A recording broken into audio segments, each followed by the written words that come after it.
Welcome children, and today we are going to learn about public health and the government.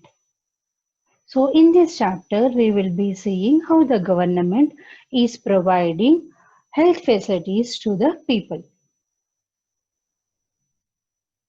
And we all expect the government to look after the basic needs of its people. Clean drinking water, proper sanitation, minimum food, education, and health facilities. These all are required for all, and we consider that all the citizens are equal and the basic facilities should be available to people in all situations. So, to take care of health and to prevent and to treat illness, we government has started healthcare centers, we are having hospitals, we are having ambulance services and laboratories for diagnosis. And to advise people and to treat illness, we are having health workers, nurses, doctors, and lab technicians. And along with all these facilities, to prevent illness, in addition to vaccines, we need enough food, safe drinking water, and proper sanitation. And you all know that India has a large number of doctors, clinics, and hospitals. And India is the fourth largest producer of medicines in the world and is also the largest exporter of medicines. And every year, nearly approximately 15,000 new doctors are qualifying every year.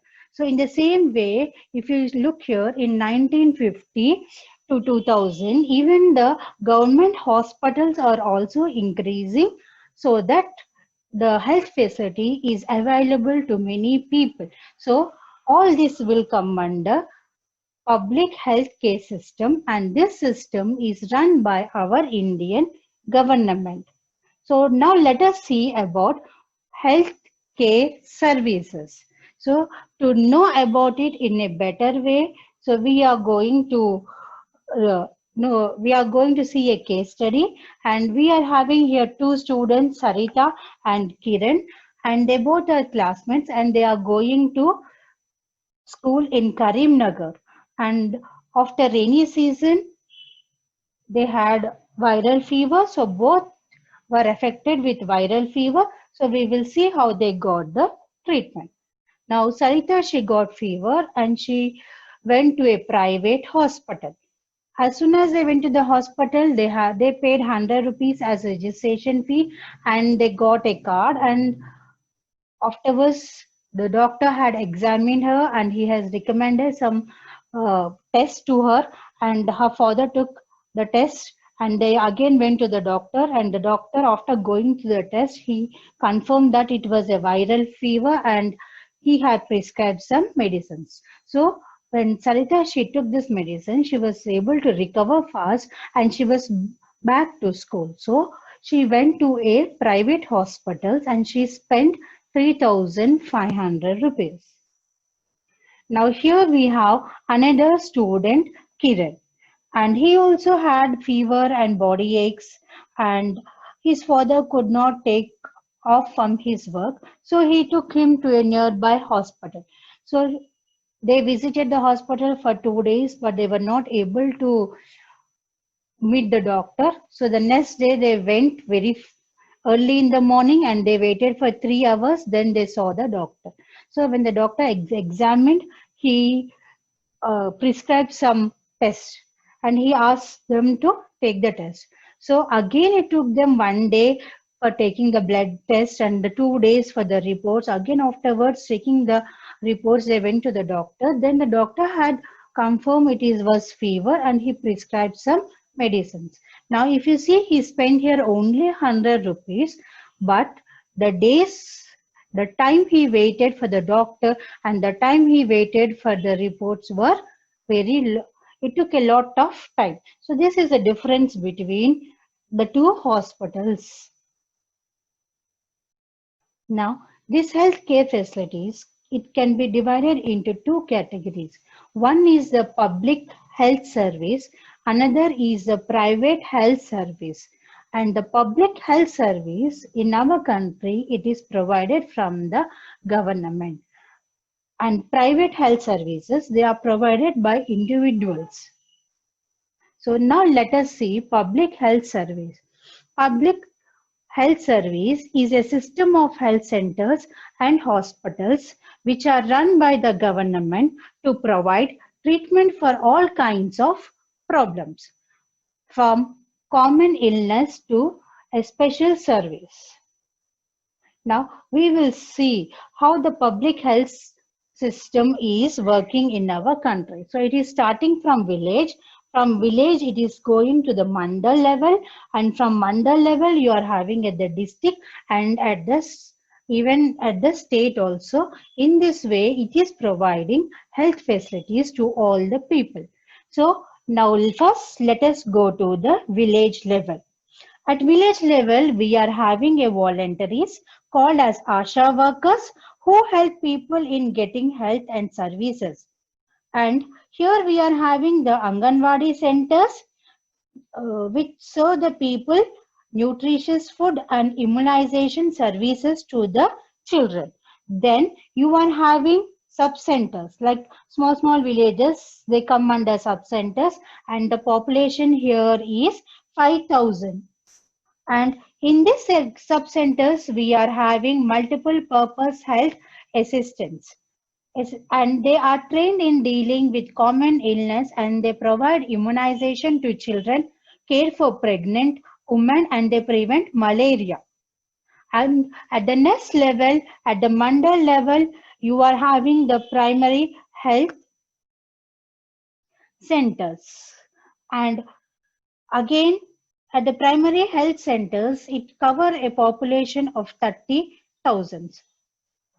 And these primary health centers, again they come under community health centers. Here we are having doctors and trained nurses, and we are having an hospital which is having 30 beds and surgeons and even specialists.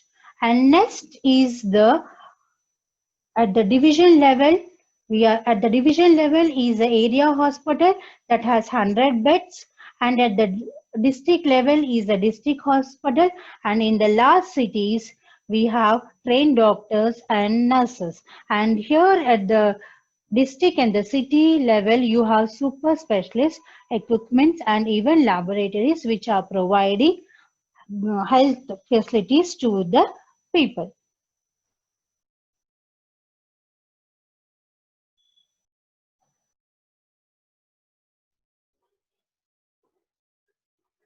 At village level, we are having the ASHA workers who take care of the nutrition and immunization to the children.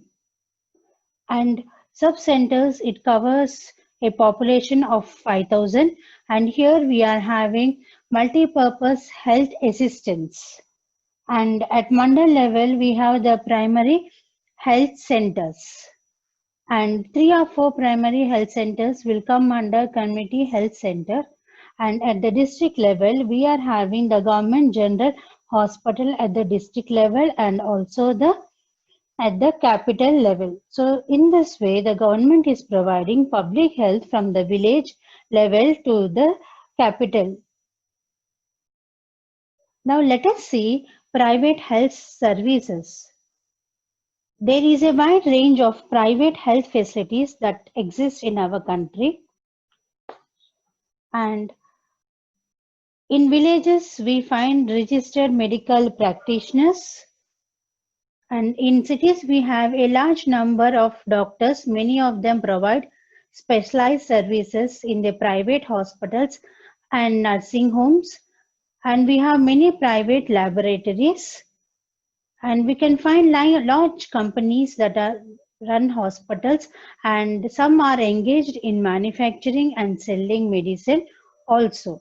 So the cost of treatment is very high in a private hospitals, and patient has to pay a lot of money for the services, and these private hospitals are owned and controlled by individual or private people. Health insurance. Medicines is too expensive for some chronic diseases for the ordinary people. So if public can get the health insurance, they may get qualified services with the help of insurance schemes. And there are many insurance companies in the market, both in the public and the private. Now let us see healthcare and equality. In India, there is a situation where private sectors are increasing but public services are not. The private services are mainly concentrated in the cities, as these services are provided for profit. But this situation is changing in public service. At present, we are having the 108 and 104 service. Ambulance number 108, it reaches in time to provide first aid in emergency cases and also provide access by taking the victim for further treatment. And while vehicle number 104 is a health person and medicine facilities are provided in the hospital and it visits the village for health checkup. And if we see 20% of the population can afford the cost of medicines that are required during an illness, and 40% of the people are borrowing money when they are admitted in hospitals. And so we see many people do not have the access to these basic facilities. Now, basic public facilities.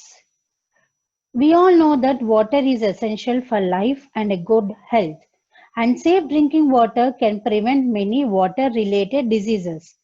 In India has one of the largest number of cases of disease caused by lack of clean water. And if you see nearly 1600 Indians, most of the children below the age of 5, they are reportedly dying every year because of these water related diseases. So we can prevent these diseases by giving a safe drinking water to the people. Like water also, there are other public facilities like healthcare, sanitation, electricity, public transport, schools. They all come under the public facilities. And the important characteristics of a public facility is that once if it is provided, its benefits can be shared by many people. For instance, a school will enable many children to get education. Similarly, the supply of electricity to an area can be useful for many people. Farmer can run pump set to irrigate their fields, and people can open small workshops. Now let us see the role, the government role. Now, to provide the public facilities, we know that they are very important and we need someone to take up the responsibility of providing these facilities to the people. Now, who the someone is? The someone is the government. And one of the most important function of the government is to ensure that these public facilities are made available to everyone. And we know that even the private companies are operating for profit in the market, and most of the public facilities there is no profit to get. For instance, a profit cannot be earned by a company by keeping the drains clean or running an anti-malaria campaign. A private company will provide only if it is getting some profit. So these public facilities has to be taken up by the government and it has to provide to all the people so that the people can live in a decent life. So the constitution is promises for equal opportunity for all and the right to a decent life for everyone. So the government will ensure that these facilities are made available to everyone. Now let us see nutrition in Telangana state. Now you all know that if we are not eating properly, we cannot get energy. And we know that we are having enough stock of food grains to feed everyone, but the people are not having the purchasing capacity to buy enough food for their family. And there is a situation that we find we many people are undernourished. And all of us require some fat in our body and to remain healthy to provide the source of energy for our activities. And some people are undernourished and they are not eating adequate because they are not able to get adequate food and they are generally falling ill and they are very, very weak.